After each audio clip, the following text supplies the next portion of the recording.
The U.S. has more than 14,000 year-round and summer camps, serving an estimated 20 million campers annually, along with more than 1 million camp workers. The industry fuels an $18 billion industry. And now, with the pandemic, well, many of those kids are stuck at home. Camps are in limbo, or are they? Just like the internet has turned office workers into remote employees overnight, online camps are hoping to bring activities and fun to kids while keeping them safe during this ongoing health crisis. And no one I know knows more about this topic than our next guest, Tony Deis, co-founder of Trackers Earth. He's here with us to tell us more about kids heading off to summer camp online. Welcome, Tony. Thanks so much for being with us. Thanks, Jennifer. I appreciate being here. Well, Tony, what the heck is online summer camp? Well, in the case of Trackers Online Summer Camp, it is a small group of kids join a camp counselor, and for an hour or 2 hours, they get together and they connect and they engage in activities. And it is about learning new skills, but more importantly, it's about making new friends and making that connection that kids actually make when they come to a real world summer camp. So basically, you've been running these camps. I know all about your company. You've been around for a really long time. You're very, very popular here in the San Francisco Bay Area. You really are into getting kids outside, exploring nature, exploring the worlds around them, learning survival skills, learning outdoor skills. How does that translate when all of a sudden we're learning all of this from a computer screen? Well, when we're outdoors, it's all about connection to the outdoors, but it's also connection to other people that are there with us. And so at the least, what kids need the most is some sort of connection. So providing that for them is the most essential service that we can do for families and kids in this time. That's what brightens their day. That's what parents tell us are a lifeline.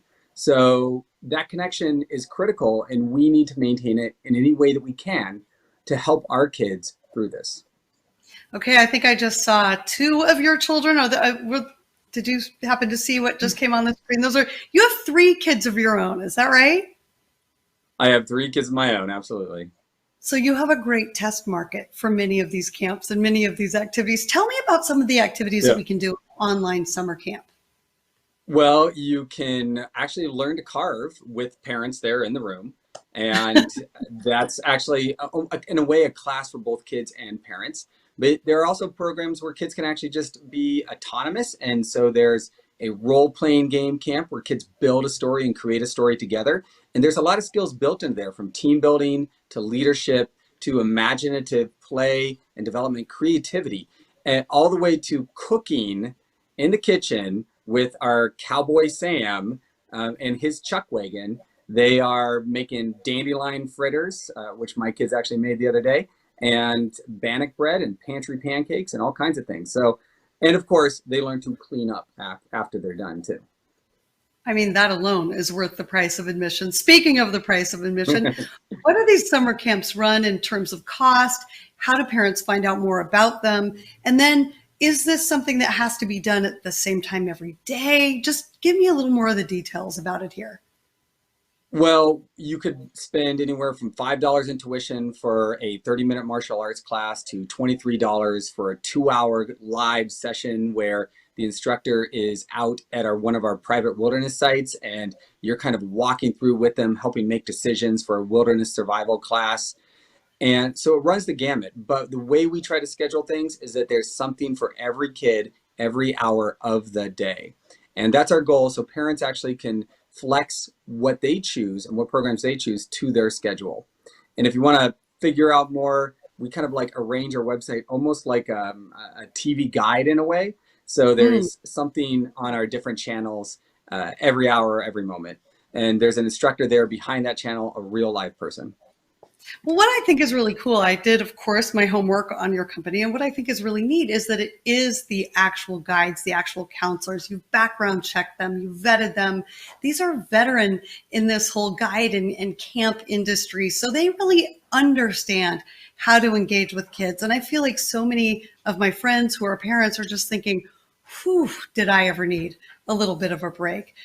And that is a part that you mentioned too. It's not necessarily completely hands-off for parents. You have what I'm calling a kind of a review. I'm taking a peek at it here.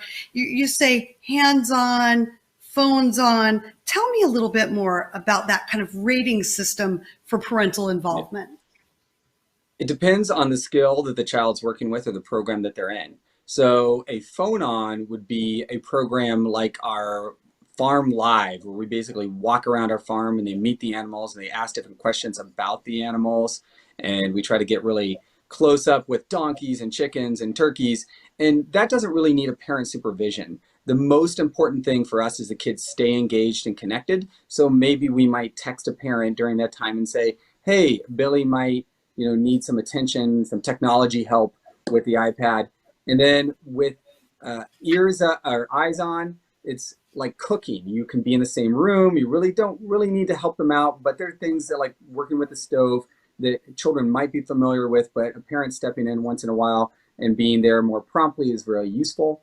And then hands-on is those moments where we want a child and a parent learn together, like our wood carving courses, where their kids are actually learning to carve at home with an actual knife, with instructors that have done this for years and years and years with kids. But the parents need to learn the skill too in order to be safe and be right there with them in order to learn all the safety processes and procedures. What was it like for you when you realized, hey, this is something we've never had to deal with in this industry before? We might not be able to have these after-school programs and these summer camps. How quickly were you able to kind of regroup and pivot to this world of online interaction? It was a moment more about how do we connect kids, and also how do we actually continue to serve our parents in a way that they really need it. I'll be honest, part of it was because my kids were, crawling all over us during the day, basically saying, I need your attention, when we're often used to going to the office and doing a lot of these things, and they're at school. So part of it is we know parents need that moment, but the bigger part is we've always known this, that the kids need that connection, and it's a greater need than ever because it's harder for them to find when they are understandably social distancing at home. I read some feedback on your website the other day. One parent said, Rover's Recess is like a godsend for my family. It's what her, I think, 9-year-old son, it was either a 9-year-old or a 12-year-old, but what that child looks forward to every day, just like recess in normal school. So I thought that was an incredible little bit of feedback.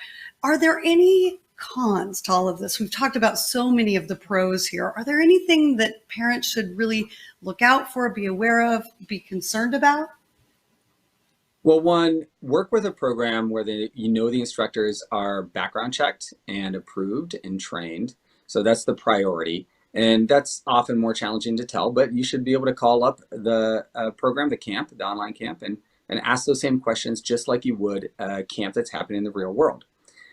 Also, obviously, we're always trying to limit our children's screen time. So the key is, when you're looking at a program, is it passive or is it interactive? And is the interaction a real person behind there? Because when our kids only interact with an algorithm, they learn what that algorithm wants them to. When they interact with people, whether it be other kids or even our guides that are there to help guide them through a social and emotional connection with those kids, they have to be flexible and adapt. And that's the skill that we want them to get.